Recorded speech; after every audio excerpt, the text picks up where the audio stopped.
আসসালামু আলাইকুম, সবাই কেমন আছেন? আশা করি সবাই অনেক ভালো আছেন। তো এখানে সব মশলাপাতি দেখে হয়তোবা সবাই বুঝতেছেন যে এখানে রান্নাবান্না চলতেছে অনুষ্ঠানের। তো যাই হোক, এখানে হচ্ছে আমার বোনের ছেলে হওয়ার উপলক্ষে ও আগেই নিয়ত করছিল যে আমার ছেলে হইলে তাহলে আমি অনেক মানে ছোটখাটো একটা অনুষ্ঠান করে সবাইকে খাওয়াবো আর বাসায় ওয়াজ মাহফিল লাগাবো। তো যাই হোক, সে যে কথা সেই কাজ। ও দেখতে দেখতে বাবুর ৬ মাস পেরিয়ে গেছে, মানে ৫ মাস শেষ, ৬ মাসে পড়ছে। তো ওর কথা যেহেতু মানে আল্লাহর কাছে যেটা নিয়ত সেটা তো ফিল আপ করতেই হবে। তো যাই হোক, ওর সেই দিনটা আসছে। তো আমি হচ্ছে এই যে আমার সেই বোনের ছেলেটাও কিন্তু দেখতে দেখতে মাশাআল্লাহ অনেক বড় হয়ে গেছে, আমার কলিজার টুকরাটা। তো এখানে রান্নাবান্নার কাজ চলতেছে, বাবুর্চি আসছে, রান্না বসাই দিছে, তো ওরা সবাই এখানে মানে দাঁড়িয়ে হেল্প করতেছে।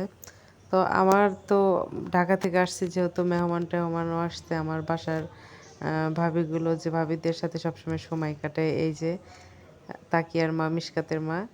তো সবাই আসছে, মোর্শেদা ভাবি, সুদ্ধা। তো সবাই আসছে, সবার সাথে করে সময় কাটানো মানে অনেক ভালো লাগলো। আর আমরা হচ্ছে বাজারে আসছি চা খেতে, আর এটা আমাদের হচ্ছে বিখ্যাত জোরদিঘি বাজারের চা, নামকরা। তো যাই হোক, আমরা এই চা খেলাম সবাই মজা করে। আর এখানে আর ভাবিদেরও অনেক ইচ্ছা ছিল সিরাজগঞ্জ গিয়ে ঘুরে আসবে।